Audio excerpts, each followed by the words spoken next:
इंसान एक social activity करता है, सोशली रहता है, सोशल रहता है, और हम पहले से ही, अगर मैं सोचता हूँ कि ये आया कहाँ से होगा, ये थिएटर क्या चीज़ क्या है, ये हम प्ले कर रहे हैं, स्टेज पे कर रहे हैं, कभी नुक्कड़ नाटक रास्ते पे होता है, कभी हम दोनों में कुछ बात करते तो नाटक करते हैं, कभी मम्मी से झूठ बोलना हो तो भी नाटक करते। यहाँ पे जो एक्सप्रेस किया या जो हमने सोचा था उसको लोगों तक पहुँचाने का जो हमने कोशिश की, वो एक सेटिस्फैक्शन ही मिलता है मेन, और वही एक तरह का स्पिरिचुअल लोगों के लिए टच फील कर देता है कभी कभी।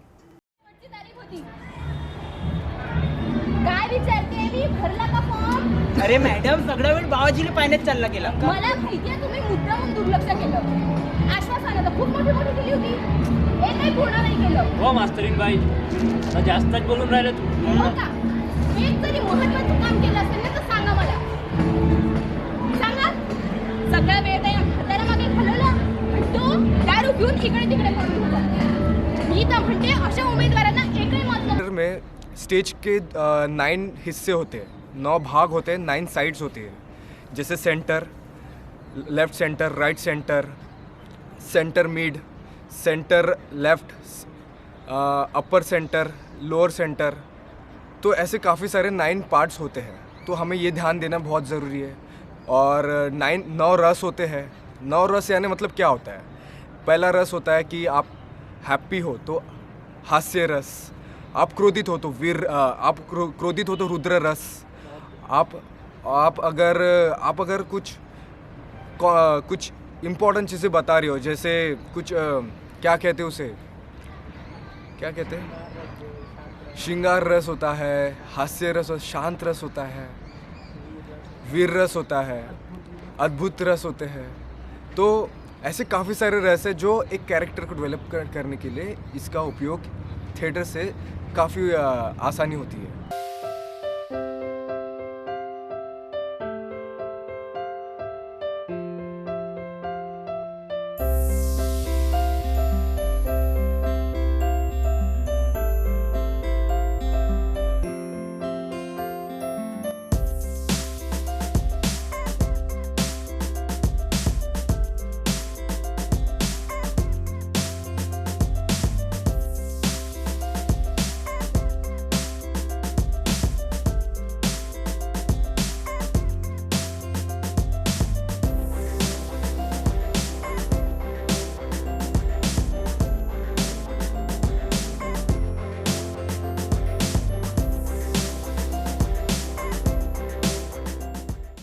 मेरे ख्याल से आम जिंदगी में जितना व्यक्तिमत्व यानी कि पर्सनालिटी जितनी इम्पॉर्टेंट है, उतनी ही इम्पॉर्टेंट हमारे लिए थिएटर होती है।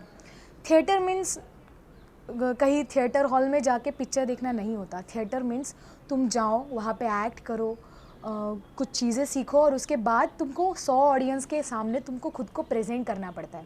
तो ये सब एक प्रोसेस होती है, ये एक दिन की बात नहीं होती, 2 दिन की बात नहीं होती, इसके पीछे एक लंबी प्रोसेस होती है जिसमें खुद को ढलना होता है। जैसे कि एक कॉस्ट्यूम, उसके बाद है नेपथ्य, उसके बाद एक्टिंग, डायरेक्शन, राइटिंग, मतलब जो कंटेंट होता है, लाइट्स, म्यूज़िक, और इन सब के बाद है एक टीम का वर्क। मतलब ये सब में जो यूनिटी होती है एक साथ, जिसको हम कहते हैं, उसको पूरा मिला के एक थिएटर बनता है।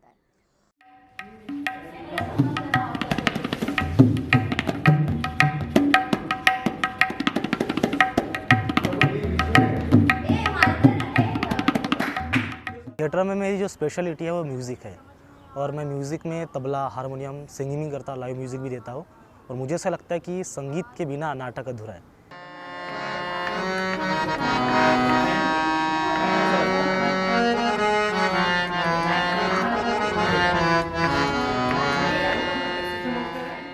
कि थिएटर करने के लिए सिर्फ एक्टिंग पे फोकस ना करें, क्योंकि थिएटर के लिए एक्टिंग के अलावा और भी बाकी चीज़ें हैं, और भी बाकी फील्ड्स हैं। जैसे कि कोई पेंटर हो तो उसके लिए नेपथ्य ऐसी चीज़ है कि वो एक ऑरा क्रिएट करता है, एक एम्बियंस क्रिएट करता है, जिसके लिए तुम मतलब जिसकी वजह से तुम अपना आर्ट शो कर सकते हो कि कौन कितना अच्छा नेपथ्य क्रिएट कर सकता है, कौन कितना अच्छा एम्बियंस क्रिएट कर सकता है। उसके बाद साउंड, अगर किसी सीन के लिए तुमको साउंड थ्रू कोई एम्बियंस क्रिएट करना हो तो म्यूज़िक ज़रूरी है, और म्यूज़िक के लिए टाइमिंग ज़रूरी है। तो इसकी वजह से क्या होगा, तुम्हारा मैनेजमेंट जो है, टाइमिंग मैनेजमेंट, ये सब तुम्हारा क्लियर होता है। तो इस तरह से ये छोटी छोटी बातें तुम्हारी आम जिंदगी में किसी और काम के लिए भी बहुत ज़रूरी हो जाती है।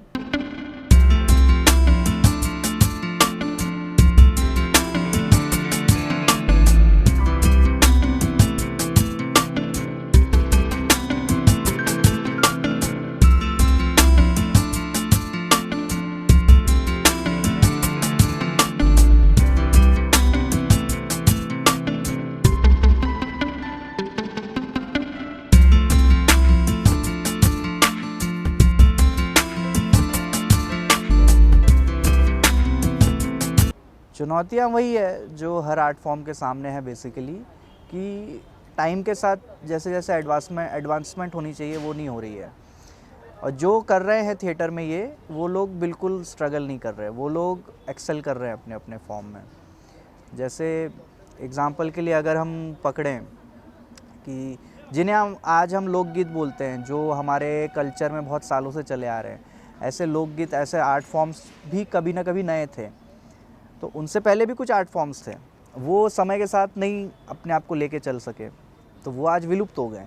तो आज हमें लगता है कि फोक सॉन्ग्स जो हैं या फोक म्यूज़िक जो है ये पुराना फॉर्म है। वैसा ही थिएटर का है कि थिएटर में भी बाकी आर्ट फॉर्म्स की तरह टाइम के साथ एडवांसमेंट ज़रूरी है। यानी कि अब जो नई चीज़ें हैं आज के ज़माने की, उनका यूज़ करो टेक्निकली, साइकोलॉजिकली, एनवायरनमेंट में जो चेंजेस हो रहे हैं वो सारी चीज़ों को अपनाओ। अगर आप ये ज़िद पकड़ के बैठेंगे कि नहीं जो पहले से चलता आ रहा है कंटेम्प्रेरी स्टाइल, हम उसको नहीं छोड़ना चाहते, ऑर्थोडॉक्स पने में रहोगे तो हम कभी फिर ग्रो नहीं हो पाएंगे। और वही लोग स्ट्रगल कर रहे हैं। जो थिएटर को न्यू टेक्नोलॉजीज़ के साथ जोड़ रहे हैं वो लोग सक्सेसफुल हैं।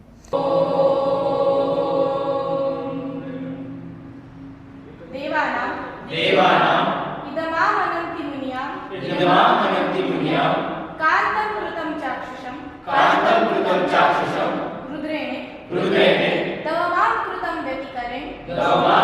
व्यतिकरेण स्वांगे विभक्तं द्विधा त्रैगुण्यो भवमत्र लोकचरितं नाना रसं दृश्यते। थिएटर जो होता है बहुत ही मतलब इंटरेस्टिंग पार्ट है मेरे लिए। तो थिएटर में हम अच्छे अच्छे प्लेस करते हैं, स्टोरी के ऊपर प्ले होता है, एक्सपेरिमेंटल ड्रामा भी होता है और कविता के ऊपर मंचन भी होता है। हे विद्वानांनो, मला गुरूंचे दर्शन करून द्या। गुरूंचे दर्शन पाहिजे, गुरूंचे दर्शन पाहिजे। ओ बाबाजी,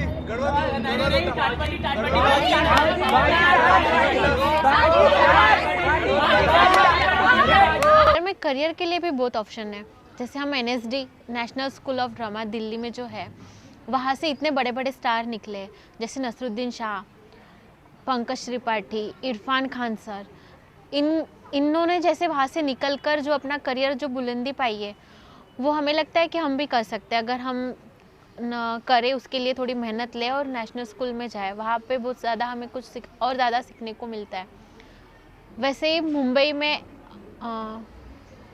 मुंबई में जो एक है, वहाँ से भी बहुत ज़्यादा अच्छे एक्ट्रेस निकले। वहाँ पे भी हम जैसे अनेक मतलब बहुत सारे लोगों के लिए बहुत ज़्यादा स्कोप है। हम वहाँ भी कुछ कर सकते हैं। वहाँ से पढ़कर निकलेंगे तो और भी थिएटर के लिए और भी कुछ कर सकते हैं।